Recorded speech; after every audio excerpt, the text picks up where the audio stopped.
Okay, so we still haven't listened to Sonic's really, the Oxford limiter, with our new settings. And I already know my mix is a little bit healthier than I hoped, which is weird because usually it's the other way around.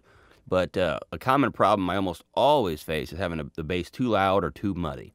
Now, in order to solve this, I am going to turn on just the low end monoizer here with Isotopes Ozone 5. That will help it clean it up a little bit anyway. But these are processes. Normally, I'd have all this stuff on, and maybe I probably should, but I don't think it really matters. The real focus of this particular video is how we're going to clean up the bass when the bass is wrong. And I'm just because that's always the first thing that happens for me when I get really loud is I hear my mix gets muddy.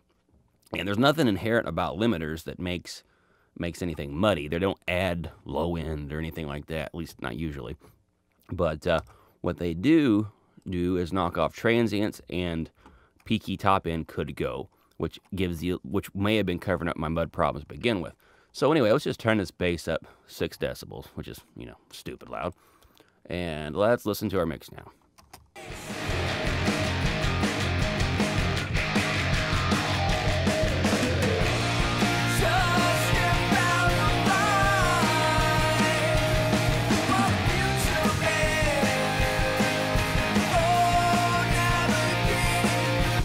Okay, and that actually doesn't sound too terrible. That bass has a ridiculous amount of top end. We're kind of doing a fieldy corn thing. So let's just go ahead and knock some of that off, just a shelf. Nothing too elaborate here. Just, let's say 3 decibels, just to be kind of subtle.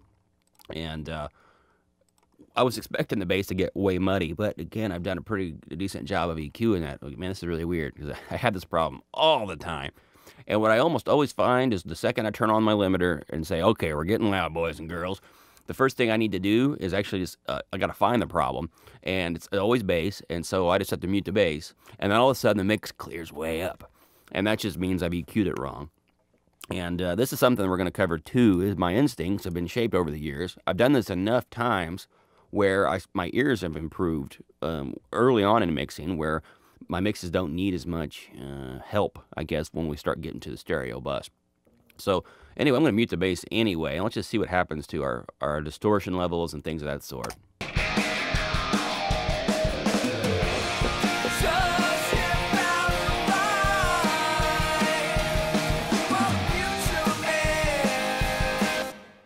Okay, our levels aren't far off anyway. Now, what I'm going to do,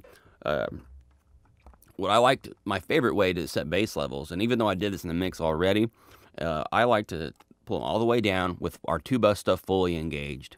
And of course, I'm just using the limiter. I'm cheating just to make this a little more obvious. But I'll use my bus here. I'll pull it all the way down, and then we'll just slowly bring that in until it feels right. And because we have increased our tolerances with all this 2-bus junk, and we are smacking it, we're going to smack it hard somewhere, then we're going to hear it break earlier than usual. This is just a good way of saying we're going to jump up, set the bar higher, and we have to jump over the thing. It really makes it easier, in my opinion, to mix because there's less leeway and there's less chance of screwing up. So hit play. I'm going to slowly add this bass back in.